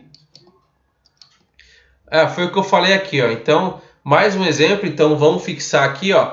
Se o beta de uma ação for maior que 1, a ação é mais agressiva que o Ibovespa, ou seja, vai subir mais do que o Ibovespa. Ou então vai cair mais do que o Ibovespa. Também na outra ponta se o Ibovespa cair 1%, esse ativo vai cair 2%, tá bom? Beta igual a 1 é o ativo neutro, então se a bolsa sobe 1, o ativo sobe 1 também. E beta menor que 1, a ação é defensiva, foi o que eu falei. Então seria 0,5. Então um beta de 0,5 quer dizer o seguinte, que se a bolsa cair 1%, a sua ação vai cair só 0,5%. Então ela é mais defensiva, ok? Então só interpretando beta. Ok? Então deixa eu voltar aqui para o chat rapidinho. O que foi mais cobrado, parei ali, notícias boas. Boa, Marcão, caiu mais fundo de investimento, só teve uma pergunta de derivativos. Olha que legal a notícia aí, ó. Derivativos, que é um tema difícil, que é um tema chato, caiu só um. Que maravilha. Então, se caiu só uma de derivativos, ó, pensem comigo, ó. Cai ali no módulo 4, bastante questões, tá? Bastante questões. Ele pode cair até 25% da sua prova. Então, imagina que só uma foi de derivativos, todas as outras foram de renda fixa e renda variável, que foi o que a gente estudou mais a fundo. Então, olha só como vocês podem tirar bastante nota no módulo 4, beleza? Então, o módulo 5, quem já tem o CPA 10 vai dominar. O módulo 4 vai fixar renda fixa e renda variável. Então, tem tudo para vocês passarem, tá? Que bom que caiu um pouco derivativos também, né? Fabiane, paga-se menos imposto, né? Fabiana, depois deve ter sido em relação a algum assunto aí que a gente passou. Paga-se menos imposto. Se você quiser, dá uma reformulada na questão, porque passou um pouco do assunto, tá? Eu passei um pouco do assunto. Music Jazz Fusion, é o Fábio, valeu, acompanhando aqui. Boa, Fabião. Luzineide, boa, Luzineide, boa, Luzi. Acompanha a gente aqui na sua sexta-feira. Obrigado por colaborar, a Luzi, que é uma parceira aí, e que ela tem que fazer um blog, tá? Essa menina é sensacional. E o Raul, mas Fábio, no mercado de ações pode se diversificar, então não seria não sistemático? Raul, faz sentido a sua questão, tá? A sua pergunta, que no mercado de ações pode se diversificar, então não seria não sistemático, tá? Porém, o que a gente fala é que o mercado de ações, a gente está falando somente do índice, tá? Quando a gente fala do risco de mercado, a gente está falando do índice específico, tá? Do índice Bovespa, que seria o Ibovespa, tá? Então você consegue diversificar, tá? O que você não consegue diversificar é o índice Bovespa. Porque se você colocar ações defensivas, por exemplo, você tem uma carteira de Bradesco, Itaú, Vivo e Ambev, são ações que costumam ser mais seguras, que quando a bolsa cai, elas caem menos. Então, se você formar uma carteira dessa, você está diversificando, tá? E o contrário também, ó, ações agressivas. Aí a gente teve um exemplo muito forte, que foram as ações da OGX, por exemplo, que nas ações da OGX, eu acho que pode ser o melhor exemplo para exemplificar isso, que do Eike Batista, ela tinha um potencial de retorno muito alto. Então, se a bolsa subia 1, ele subia 3, subia 4.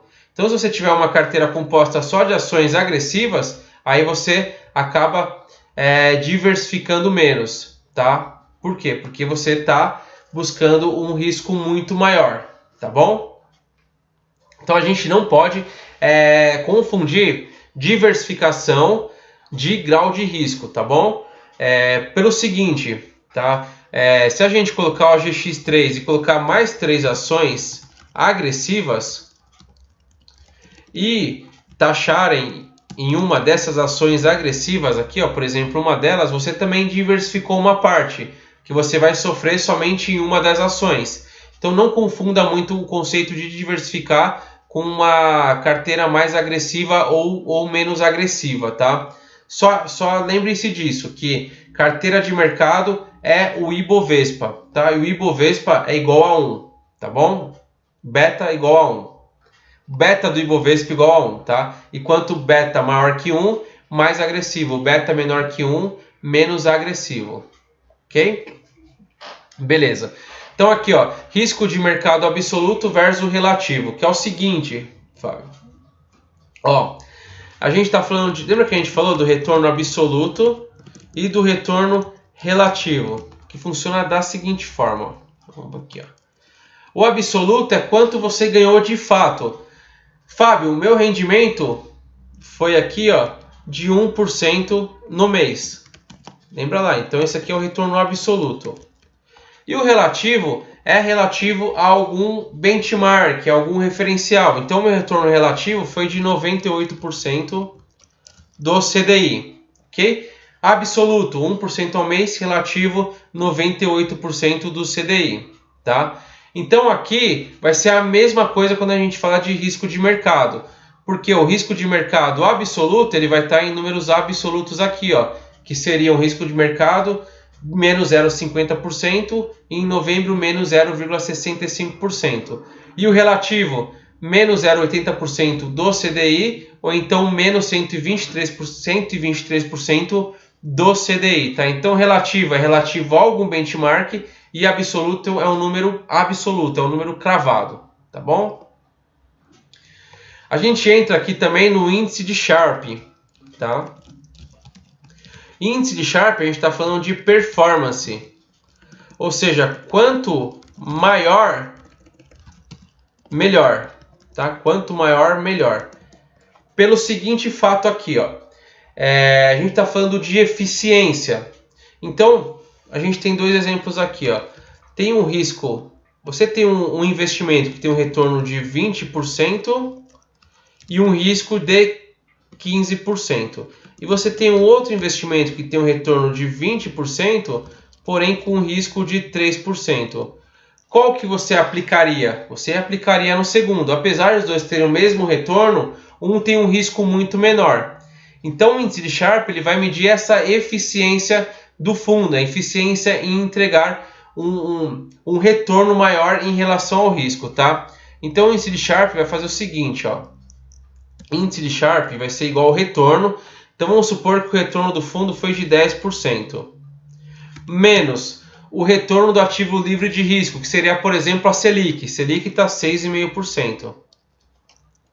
Isso aqui dividido pelo desvio padrão. Então lembra lá que a gente viu o desvio padrão, que é o grau de dispersão.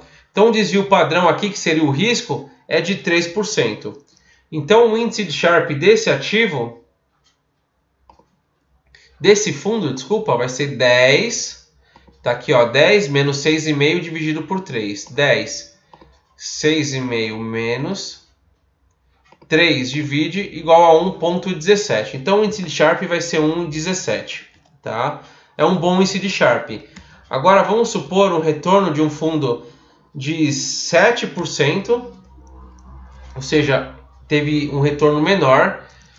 Taxa livre de risco Selic dividido pelo mesmo risco, ou seja, ele correu o mesmo risco e teve um retorno menor. Então vai ser o seguinte, ó, 7 enter 6,5 menos 3 divide igual a 0,17. Olha só, por isso que quanto maior, melhor. Tá vendo aí, ó, que você entregou um retorno de 10 para um risco de 3, você teve um índice de Sharpe de 1,17.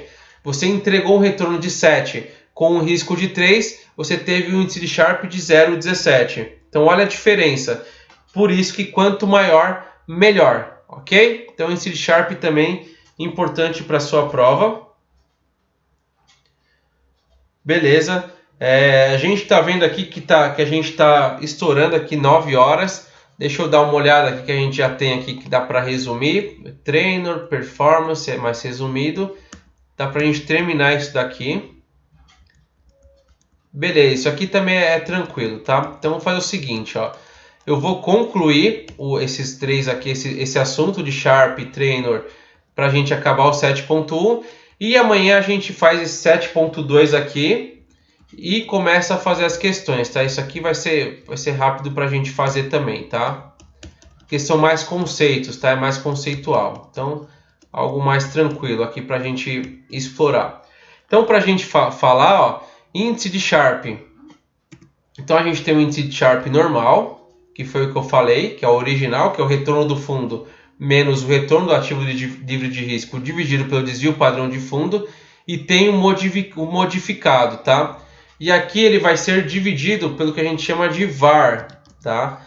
O VaR a gente vai ver na próxima aula, que é o chamado valor em risco, ou seja, o valor que eu posso perder num determinado grau de confiança, tá bom? Mas nem se apegue a isso daqui, porque isso aqui acaba nem caindo tanto na prova. Se apeguem a esse aqui, ó, esse primeiro aqui, ó. Isso cai de fato, ó. Retorno do fundo menos o retorno do ativo livre de risco dividido pelo desvio padrão do fundo, tá? Isso aqui cai a rodo. E por fim, Trainer. Trainer é a mesma coisa, só que a diferença vai ser índice de trainer vai ser o retorno do fundo menos o retorno do ativo livre de risco dividido pelo beta, tá? E o beta, foi o que eu falei, é o quanto ele corre de risco a mais do que o Ibovespa, tá bom? Então, ele tem um beta de 2, é que ele corre 2 vezes mais o risco que o Ibovespa. Se ele tem um beta de meio, ele corre metade do risco do Ibovespa. Então, vai funcionar da seguinte forma. O retorno do fundo foi de 12%, menos a taxa livre de risco, que é a Selic, dividido pelo beta, que vai ser 2, por exemplo. Então, a gente vai fazer 12 entre 6,5 menos 2 divide, vai ser 2,75. Nesse caso aqui, quanto maior, melhor. Então, 2,75 é um fundo muito eficiente. E aí, vocês têm que, para decorar, isso aqui eu acho legal, o índice de Sharpe vai ser igual ao retorno do fundo menos o ativo livre de risco, certo? Isso é a mesma coisa no trainer. Índice de trainer, mesma coisa. O que muda é somente a parte de baixo. E aí tem um macete legal para vocês lembrarem, tá? Que é o seguinte, ó. Aqui é dividido pelo quê? Pelo desvio, né? E qual que é a terceira palavra de desvio? É o S. Então a gente aqui marca o S, tá? Então a gente vai marcar... Opa! Esse S aqui vai ser importante. S de quê? S de Sharpe. E aqui é a mesma coisa. A terceira é o beta. Beta de quê? Ó, T de trainer. Opa, trainer, tá bom? Então lembra lá. A parte de cima é igualzinho, que é o retorno menos a Selic, menos o retorno do ativo livre de risco, dividido pelo desvio, se for S de Sharpe, ou dividido pelo beta, se for T de trainer. Aí vocês não esquecem mais. Beleza? Aqui é um resumo do que acontece, tá? Então isso aqui é o que vocês têm que saber. Índice Sharpe modificado, não vi cair em CPA 20, tá? Praticamente não cai. Então foquem mais nos dois primeiros, tá? Que é o Sharpe e Trainer. Então o Sharpe, retorno do fundo menos retorno do ativo livre de risco dividido pelo desvio padrão. Índice de Trainer, retorno do fundo menos retorno do ativo livre de risco dividido por beta. Beleza? Então a gente aqui deixa isso aqui para amanhã, até porque foi uma aula muito pesada, então recomendo rever essa aula amanhã ou no domingo para quem for fazer a prova. Mas isso aqui é muito importante para vocês dominarem o assunto, tá? Marcos, o que precisamos decorar dessas fórmulas? Isso que eu falei, tá? Dessas fórmulas você tem que decorar, vamos supor aqui, ó, vocês têm que decorar essa daqui, ó, que vai ser a média igual, a média mais o desvio vezes vezes o número de desvios, tá? Número de desvios. Que foi o que a gente falou, né? Que a gente fez. Então acho que a gente está falando de distribuição normal, tá? Distribuição normal. Isso aqui tem que saber para a prova. Tem a média lá, então a média é de 68, a média é de 2%, então o fundo tem uma média de 2%, tem um desvio de 1% e número de desvios são 2 desvios padrões, tá? Então é média mais o desvio vezes o número de desvios, tá? Que eu quero colocar que é vezes, tá? Não que você vai precisar fazer um cálculo, porque não cai esse tipo de cálculo, mas pode cair a fórmula só para você... qual que é a fórmula correta da distribuição normal? Aí você vai saber que é a média mais o desvio vezes o número de desvios. Ok? E por fim, o índice de Sharpe, tá? Então, índice de Sharpe igual ao retorno...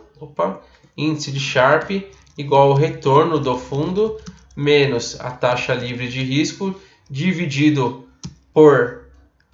pelo desvio, e índice de trainer igual ao retorno do fundo menos taxa livre dividido pelo beta. Então o T de trainer, T de beta, S de desvio, S de Sharpe. Tá bom, Marcos? Fabiana, Fábio, estou tentando baixar o PDF completo do curso através para mensagem fora que o arquivo não está disponível. Eu vou dar uma olhada aqui já. Mas faz o seguinte, ó. Coloca o seu e-mail aqui, Fabiana, que eu mando pro seu e-mail, tá? Aí já facilita também. Mas eu dou uma arrumada no link lá para ver o que está acontecendo com esse link, tá bom? Concordo, esse módulo eu achei mais difícil. É mais difícil, é mais trabalhoso, mas é um módulo que vai diferenciar para vocês passarem, tá? Lembre-se que vocês podem errar numa prova 30%, tá? Então esse módulo aqui, ele é de 10 a 20%. Então, se vocês errarem metade disso, vocês estão errando aí de 5 a 10% da matéria, tá? Então, não é algo para se preocupar tanto. Foi o que eu falei, foca, módulo 4 e módulo 5 são primordiais. E o restante vocês vão tirando de outros módulos, principalmente do 7 e do 2. Já o módulo 1, o 3 e o 6 caem muito pouco na prova, então não se apeguem tanto, tá? Então foquem módulo 2, módulo 4, módulo 5 e módulo 7. Que aí você vai ter algo como 80 a 90% da prova, tá? É muita coisa. Beleza? Fábio, te parabenizo, você achou... Obrigado, Fabiana, obrigado mesmo. Esse elogio aqui a gente leva para a vida, isso aqui é reconhecimento. Marcos, perfeito, obrigado. Maravilha, tô te mandando casal_belmonte@live.com. Obrigado. Aula de amanhã terei que assistir no domingo. Teremos heurística ainda? Marcos, não. A gente já teve aula de heurística lá no módulo 2. Então assiste a live 2 que tem a aula de heurística. Mas vai ter questão de heurística sim, tá? A gente coloca uma questão de heurística. Tá bom? Depois coloca aí, amanhã ou talvez domingo, já estou pensando aqui, a gente pode fazer uma live de tirar dúvidas para a gente tentar tirar alguns assuntos aí que passaram, mas que suscitaram dúvidas, tá? Algo para a gente pensar para frente, tá? Depois põe aí qual que é a heurística que você tem dúvida, se é representatividade, disponibilidade, aversão à perda, enfim, vê aí qual que você tem, a gente pode ver para a gente tirar essa dúvida aí, mas você pode voltar lá na live do módulo 2, que vai ter vai ter a explicação das heurísticas. Então é isso, pessoal, ótima sexta para vocês, vejo vocês amanhã às 15 horas, tá? E aí a gente segue com o conteúdo aqui, termina o módulo 7 e entra com as questões, tá? Então amanhã a gente segue forte na nossa caminhada para tirar a CPA 20 ainda esse ano, para quem pagou a prova, para quem vai fazer esse ano, ou para o início, prazo em janeiro de 2019, hein? Não vamos deixar passar muito, porque vamos entrar motivado para 2019, beleza?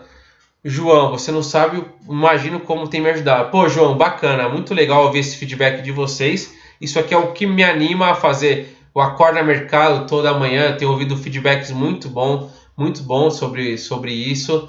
As aulas de CPA 10 foram bacanas. As aulas de CPA 20 vamos deixar um legado aí para as pessoas conseguirem tirar e não precisarem ficar pagando curso caro. E é isso, pessoal. Acho que a gente está aqui para se ajudar muito. Marcos, obrigado e parabéns pela live. Valeu, Marcão. Então é isso, pessoal. Vejo vocês amanhã. Tô indo aqui comer uma pizza aqui com a patroa e a gente segue. Amanhã a gente continua. Até amanhã, pessoal. Tchau, tchau. Nossa, não. Tava fechando aqui e a Daniela vem com essa notícia. Daniela, hoje essa aula fez falta, mas prestei hoje e passei. Boa, Dani. Mais uma aqui, ó. Eu tava até fechando aqui, ó. Vamos esperar um pouco, ó. Boa, Dani. Mais uma, ó. 2 pessoas passaram no CPA 20, hein? 2 pessoas. E olha que elas não precisaram do módulo 7, hein? Olha só. Então eu falo para vocês, ó. Concentrem aí nos módulos especiais que vocês passam.